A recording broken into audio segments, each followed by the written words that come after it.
Bismillahirrahmanirrahim. Assalamualaikum warahmatullahi wabarakatuh. Pada kesempatan kali ini kita akan belajar di kelas 9 ya. Bab 7 yaitu materi beriman kepada qada dan qadar berbuah ketenangan hati.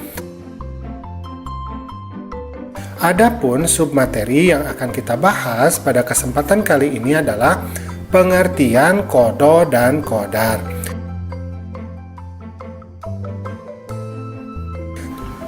Nah, coba perhatikan di gambar ini ya.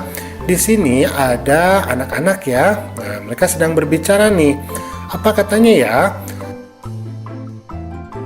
Qada secara bahasa artinya adalah hukum, keputusan, ketetapan, kehendak. Nah, sedangkan qadar secara bahasa artinya kepastian, ukuran, kekuasaan, perwujudan, dan kehendak.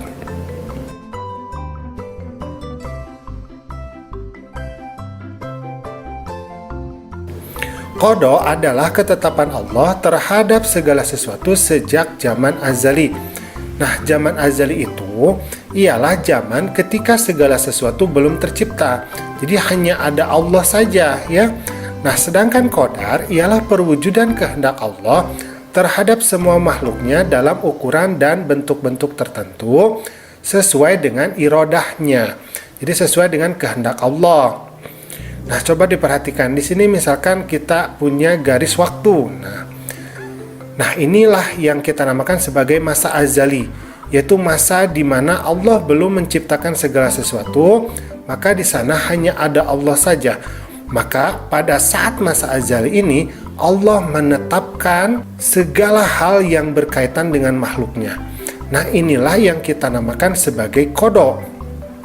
Contoh, misalkan si A itu akan dilahirkan dari ibu yang bernama B, kemudian ayah yang bernama C, kemudian si A akan memiliki rambut berwarna hitam misalkan. Nah, inilah yang kita namakan sebagai qada.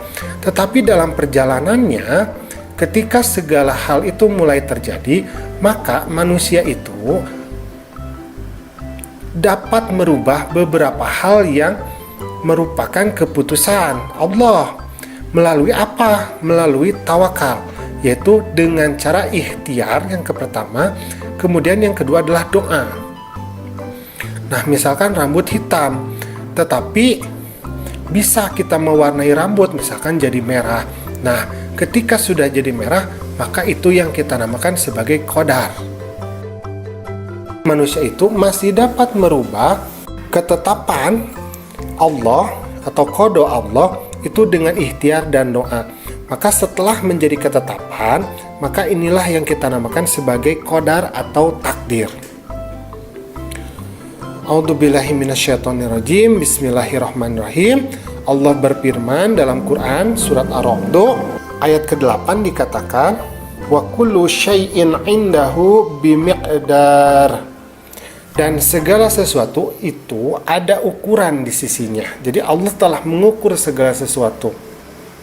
Misalkan api itu panas, kemudian ada hukum gravitasi ya. Kemudian manusia itu diciptakan memiliki tangan dan kaki, tetapi kadang-kalanya ada manusia yang tidak memiliki tangan.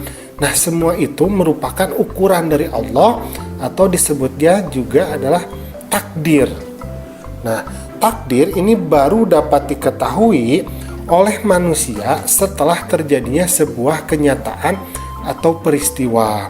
Nah, maka kesimpulannya adalah bahwa qada ini merupakan ketetapan Allah, tetapi ketetapan Allah itu masih bisa berubah melalui ikhtiar dan doa. Nah, ketika ketetapan tersebut terjadi, maka inilah yang kita namakan sebagai qadar. Itu paham ya? Atau takdir. Nah, alhamdulillah pembelajaran kita pada kesempatan kali ini sudah selesai. Terima kasih ya sudah menyimak. Assalamualaikum.